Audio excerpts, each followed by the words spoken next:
Ujian bagi penegakan hukum di negeri ini sesungguhnya baru terjadi saat prosesnya menyentuh mereka yang sedang berkuasa atau punya pengaruh kuat dalam penyelenggaraan negara. Di titik inilah publik akan menilai apakah penegakan hukum adalah panglima atau sekadar retorika politik saja. Dan kini ujian itu sedang berlangsung dalam kasus dugaan korupsi dan pencucian uang yang menyeret ex-jaksa Agung Muda Tindak Pidana Khusus atau Jampitsus, Febri Adriansyah, sebagai tersangka. Bahkan publik sudah disajikan tontonan drama menegangkan yang terjadi saat berlangsungnya proses penggeledahan barang bukti di kafe dan rumah milik Jampitsus saat itu.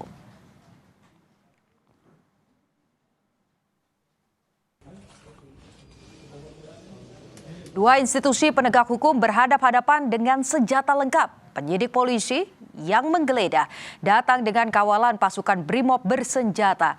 Begitu pula pihak kejaksaan yang meminta bantuan tentara bersenjata laras panjang untuk berjaga di rumah kediaman ex-Jampitsus. Bahkan esok harinya, di bawah komando seorang jenderal, sejumlah prajurit TNI mendatangi Polda Metro Jaya untuk meminta kembali bukti-bukti yang sudah disita polisi. Apa yang dipertontonkan ke publik ini membuat kita sulit untuk tidak menyebut bahwa ujian dalam penegakan hukum di kasus dugaan korupsi yang menyeret ex-Jampitsus Febri Adriansyah adalah rivalitas antara polisi dan juga kejaksaan.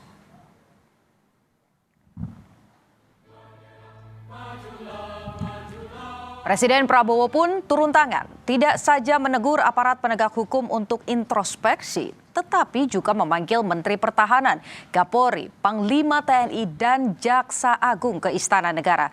Perseteruan antara sesama institusi penegak hukum dalam pemberantasan korupsi tidak saja memprihatinkan, tetapi juga memalukan. Sikap kooperatif dan kepatuhan kepada hukum harus kalah dari gengsi jabatan atau institusi.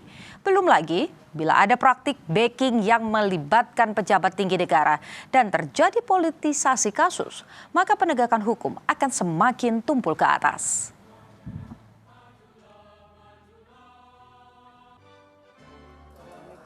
Oleh karenanya, Presiden Prabowo dan aparat penegak hukum harus menjadikan kasus dugaan korupsi yang menyeret ex-Jampitsus Febri Adriansyah sebagai momentum bersih-bersih penegak hukum dari korupsi. Bersih-bersih ini harus diikuti dengan pembenahan sistem, penguatan mekanisme pengawasan, dan sinergitas antar institusi, peningkatan akuntabilitas, serta keberanian menindak siapapun yang menyalahgunakan kewenangan sehingga setiap pengungkapan kasus korupsi bisa betul-betul menimbulkan efek jera bagi pelaku, baik yang sudah tertangkap ataupun yang belum. Hal ini perlu dipastikan kembali karena kasus korupsi masih terus saja terjadi.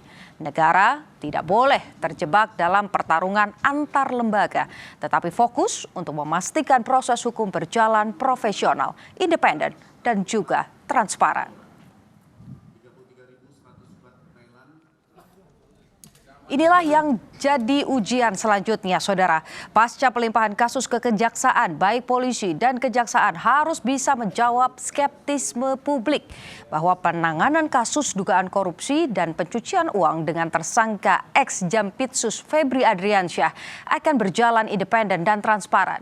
Jaga profesionalitas dan juga tumbuhkan budaya rasa malu sehingga tidak ada lagi rivalitas di antara sesama aparat negara. Apalagi hal itu terjadi karena untuk melindungi pejabat korup atau semata hanya menjaga gengsi institusi.